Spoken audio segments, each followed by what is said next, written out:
লোকা chapter 1 চালনা, ভারতের প্রথম female superhero film.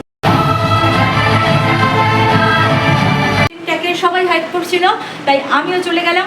First হাফেই Kalyani প্রিয়দর্শিনীর অ্যাকশনে একেবারে 100% ইমপ্রেস হয়ে গেছি।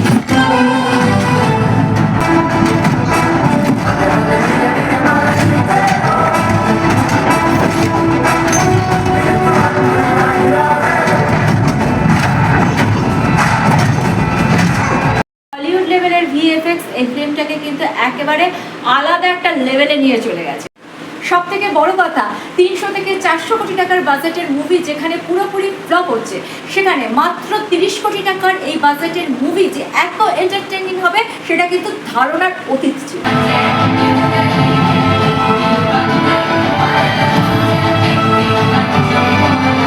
Finally action, thrill and suspense সব কিছু মিলিয়ে লোকা কিন্তু 10-এর মধ্যে 9.5।